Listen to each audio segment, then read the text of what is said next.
Varicose veins తో బాధపడుతున్నారా? దసరా సందర్భంగా ఉచిత కన్సల్టేషన్, సర్జరీపై 20% వరకు డిస్కౌంట్. నమస్కారం. ఈ రోజు నుంచి కార్తీక మాసం ప్రారంభం అవుతోంది.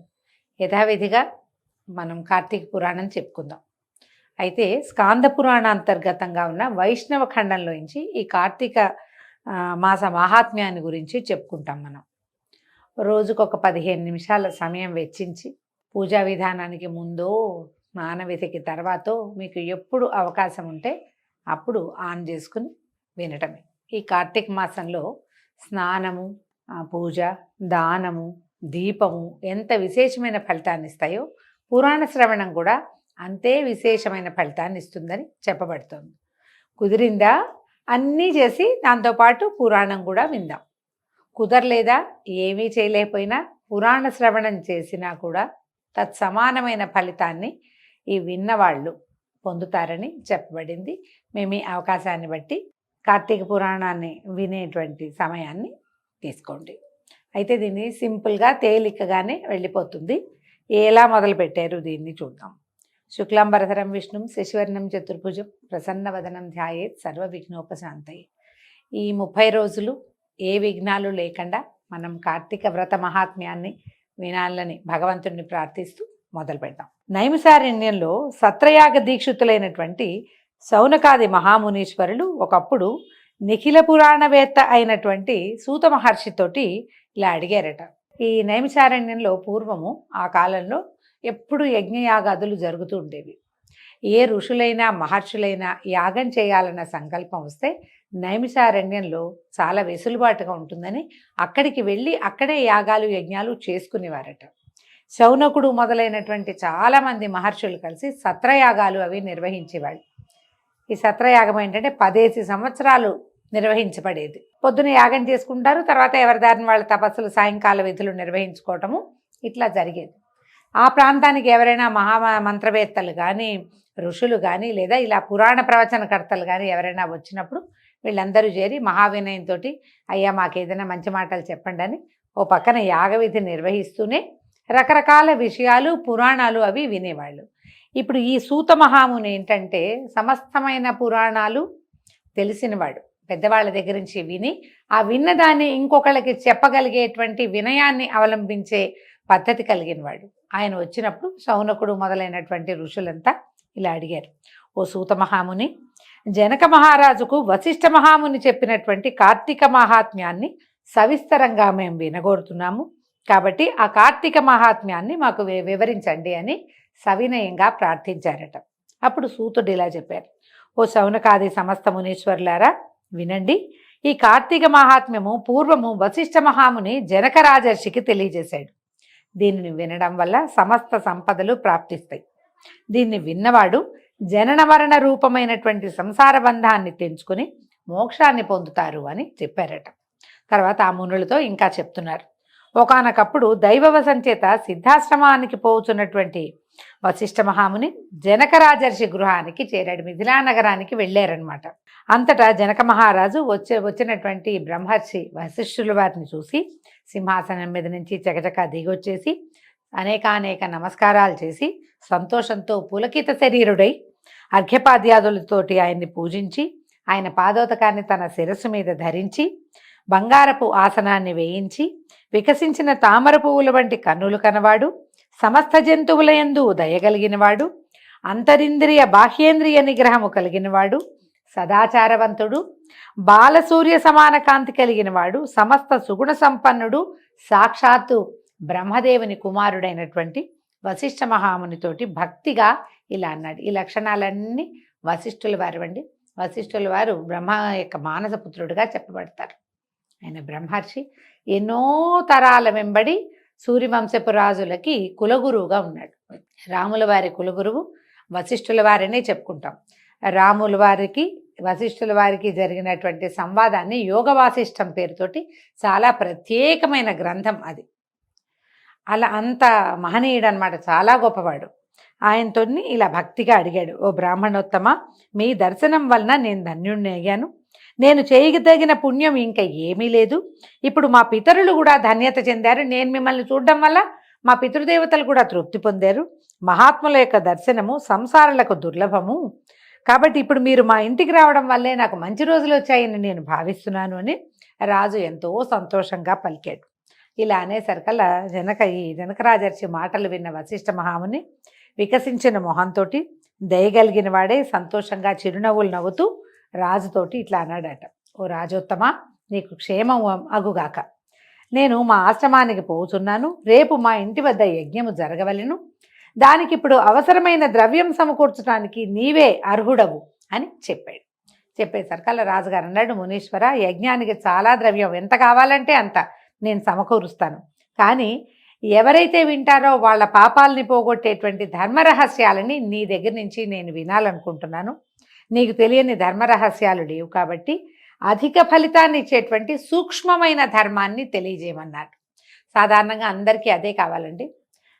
సూక్ష్మంలో జరిగిపోవాలి, మనకి సూక్ష్మంలో మోక్షం కావాలి. చాలా పెద్దవి చేయలేకపోతాం, సమయము ఉండదు, శక్తి సరిపోదు, అర్హత కూడా ఉండాలి. అంత పెద్దవి కాకుండా ఏదైనా చిన్నది చేసినా కూడా ధర్మ మార్గ అవలంబన సులువుగా ఉండేలాగా చెప్పమని సాధారణ సంసారులందరూ అడిగేదే ఈ జనకరాజర్షి కూడా అడిగారు. అడిగితే ఇంకా అడుగుతున్నారనమాట. ఈ కార్తీక మాసాన్ని గురించే ప్రశ్న ఉంది ఆయనకి. కార్తీక మాసము సమస్త మాసముల కంటే సమస్త ధర్మముల కంటే ఎలా అధికమైనదో నాకు వివరంగా తెలియజేయి, దాని గురించి చెప్పు. నీకంటే ధర్మాన్ని గురించి చెప్పగలిగిన వాళ్ళు, సులువుగా చెప్పగలిగే వాళ్ళు ఎవరు లేరు. ఇవాళ నా అదృష్టం పండి నువ్వే మా ఇంటికి వచ్చావు. ఎప్పటి నుంచో ఈ విషయం తెలుసుకోవాలనుకుంటున్నాను, కాబట్టి దాని గురించి వివరంగా తెలియచేయమని జనకరాజర్షి అడిగేసరికి బ్రహ్మర్షి వశిష్ఠుల వారు ఇలా చెప్పాడు. ఓ రాజా, ముందు జన్మలో పుణ్యమాచరిస్తేనే సత్వశుద్ధి కలుగుతుంది. సత్వశుద్ధి కలిగిన వాడికి పుణ్యమార్గమందు అభిలాష కలుగుతుంది. కాబట్టి లోకోపకారం కోసం ఇప్పుడు నువ్వు అడిగిన మాట చాలా బాగుంది, నీకు ఉపయోగపడుతుంది, ప్రజలకు కూడా ఉపయోగపడుతుంది. వినేవారికి పాపాలు శమింపజేసేదాన్ని నీకు చెప్తాను వినమని ఇలా చెప్పారట. సూర్యుడు తులా సంక్రమణం నందు ఉండగా కార్తీక మాసంలో చేసిన స్నానము, దానము, అర్చనము మొదలైనవి మంచి మనసుతోటి ఏది చేసినా కూడా అక్షయములు అవుతాయని ఋషులు, మహర్షులు ఎందరో తెలియజేశారు. కార్తీక వ్రతాన్ని తులా సంక్రమణంగా మొదలుకొని కార్తీక శుక్ల పాడ్యమి నుంచి కానీ ప్రారంభించాలంటే, తులా సంక్రమణం అంటే దీనికి ముందు, కార్తీకానికి ముందున్నటువంటి ఆశ్వేజ మాసంలో ఇంచుమించు పౌర్ణమికి అటు ఇటుగా కాస్త దగ్గరగా సూర్య సంక్రమణం జరుగుతుంది. ఆశ్వేజ పౌర్ణమి వెళ్ళిన తర్వాత కూడా ఈ కార్తీక వ్రతాన్ని ప్రారంభించచ్చు, అంటే సంక్రమణంతో పాటు అనమాట.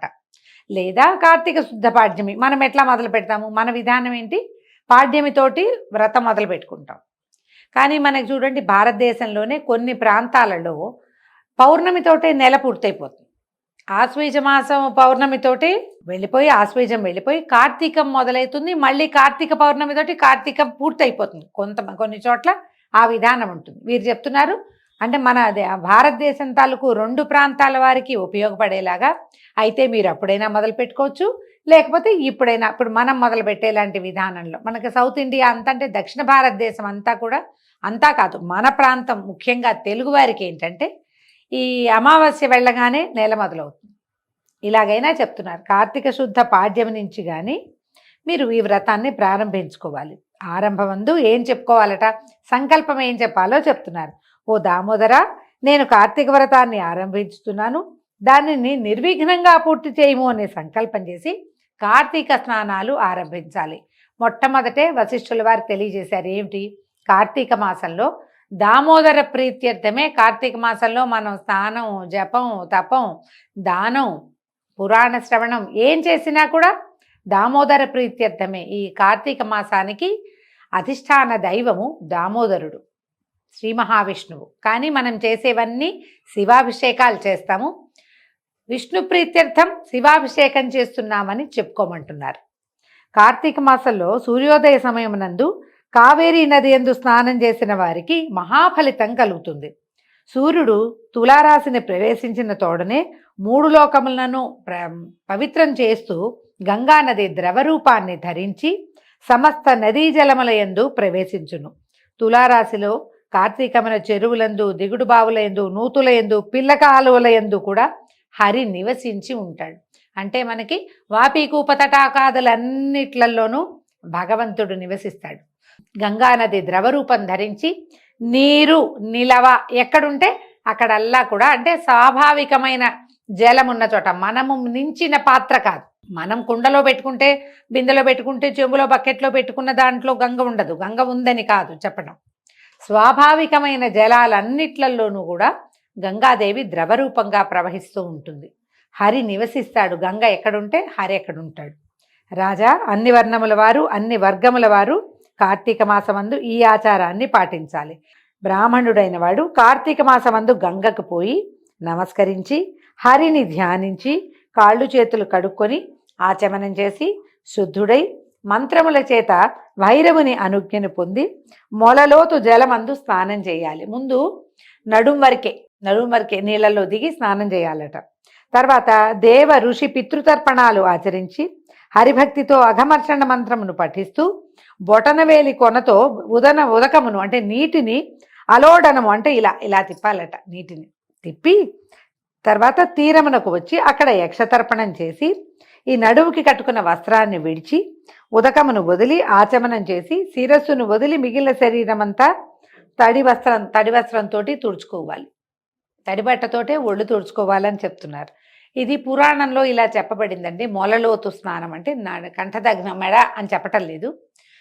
విధానాన్ని బట్టి మన ప్రాంతాల వారీగా పెద్దలు ఎలా చెప్తారో మనం ఆ ప్రకారం చేయొచ్చు. పురాణంలో మాత్రమే ఈ వాక్యాలు చెప్పబడ్డాయి. తడి వస్త్రంతో ఒళ్ళు తుడుచుకుని నారాయణ ధ్యానం చేస్తూ ధౌత వస్త్రాలంటే ఉతికి ఆరవేసిన ఆరిన బట్టని కట్టుకోవాలి. తర్వాత గోపీచందనంతో తగినన్ని మారులు త్రిపుండ్రాలు కానీ విభూతిని కానీ ధరించి సంధ్యావందనం చేసి గాయత్రి జపం చేసుకోవాలి. ఎవరెవరు ఏ రూపాలు ధరిస్తారంటే నామం ఎట్లా ధరించే పద్ధతి ప్రకారంలో వాళ్ళు ఉన్నారో, ఏ విధానంలో వారు ఉన్నారో ఆ విధానాన్ని ఆచరిస్తూ స్నానం చేసి బయటకు వచ్చాక ఒళ్ళు తుడుచుకుని ముందు విభూతి ధారణ కానీ లేకపోతే గోపీచందనాన్ని కానీ చందనధారణ కానీ చేయాలట. తర్వాత ఔపాసన చేసి బ్రహ్మయజ్ఞం చేసి తమ చెట్ల నుంచే పువ్వులు కోసి శంఖచక్రములు ధరించిన హరిని భక్తితో సాలగ్రామమునందు షోడశోపచారాలతోటి పూజించాలి. తర్వాత కార్తీక పురాణాన్ని పఠించి లేదా విని ఇంటికి వెళ్ళి భక్తితో దేవతార్చన చేసుకుని తర్వాత వైశ్వదేవాన్ని వాళ్ళ ఇంట్లో యజ్ఞం చేసే పద్ధతి ఉన్నవాళ్ళు యజ్ఞాన్ని చేసుకుని భోజనం చేసి ఆచమనం చేసిన తర్వాత పురాణ కాలక్షేపం చేయాలి. సాయంకాలం కాగానే ఇతర కార్యకలాపాలన్నింటినీ ఆపేసి విష్ణువాలయమునందు కానీ శివాలయమునందు కానీ తన శక్తి కొలది దీపములను పెట్టి భక్ష్యభోజ్యాదులతోటి స్వామిని పూజించి వాక్శుద్ధితో విష్ణు స్తోత్రమును కానీ శివస్తోత్రములను కానీ పఠించి నమస్కారములు అర్పించవలెను. కార్తీక మాసమందు ఎవరు ఈ ప్రకారం భక్తితో చేయుదురో వారు పునరావృత్తి రహితమైన వైకుంఠమును పొందుదురు. కార్తీక వ్రతం ఆచరించిన ఎడల పూర్వజన్మార్జితములైనటువంటి ఈ జన్మలో అయినా ఆర్జించినవైనా కూడా సమస్త పాపములు నశించును. బ్రాహ్మణుడు కానీ క్షత్రియుడు కానీ వైశ్యుడు కానీ శూద్రుడు కానీ ఋషీశ్వరుడు సన్యాసి కానీ స్త్రీలు కానీ భక్తి శ్రద్ధలతో కార్తీక వ్రతాన్ని చేసిన ఎడల వారికి పునర్జన్మ ఉండదు. ఎవరు కార్తీక వ్రతాన్ని ఆచరించిన వాడిని చూసి సంతోషిస్తారో అతడు ఆ దినమందు ఆచరించిన పాతకము నశించును, ఇందు సందేహము లేదు. ఇది విధానంగా చెప్పబడిందండి. ఎవరైనా కార్తీకంలో పొద్దున్నే ఉదయమే సూర్యాస్తమయాత్ పూర్వమే స్నానం చేయటం, విష్ణువార్చనో లేకపోతే శివార్చనో విధి విధానంగా చేసుకోవటం. అవకాశాన్ని బట్టి ఒక పూట ఉపవాసమా నక్తమా మనం ఏ ఉపవాస విధిని పెట్టుకుంటామో ఆ విధిని ఆచరించటం. ఇందులో పురాణ కాలక్షేపం చేయాలి, మంచి మాటలు వినాలంటే ఇతరత్ర తగాదాలకి గొడవలకి వెళ్ళకూడదు. దూషణాలు తిరస్కారాదులు చేయకూడదు. ఎవరైనా కేకలేయటం, తిట్టడము, అరవటము, తిరస్కరించటము, గొడవలకి దిగటము అలాంటివి చేయకూడదు. సాధ్యమైనంత శాంత చిత్తులుగా ఉండి ఈ కార్తీక పురాణాన్ని గనక ఈరోజు ఏ భాగం చదవాలని చెప్పబడిందో ఆ భాగాన్ని చదివినా వినినా కూడా అద్భుతమైన ఫలితాన్ని లభిస్తూ ఉంటుంది. ఎవరైనా సరే లభించి వీళ్ళకి ఇవాళ ఫలితమే కాకుండా మోక్షాన్ని కూడా పొందుతారు, పునర్జన్మ లేనిటువంటి జీవితాన్ని పొందుతారు. ఇక మళ్ళీ మనం పుట్టక్కర్లేదు. జనన మరణ చక్రంలోంచి వైదొలగి మనం ముక్తి మార్గాన్ని పొందుతామని చెప్పబడింది. ఈ రోజుతోటి మొదటి రోజు పారాయణ పూర్తయిందండి. రేపు ఉదయం రెండో రోజు పారాయణతో మళ్ళీ కలుసుకుందాం. నమస్కారం.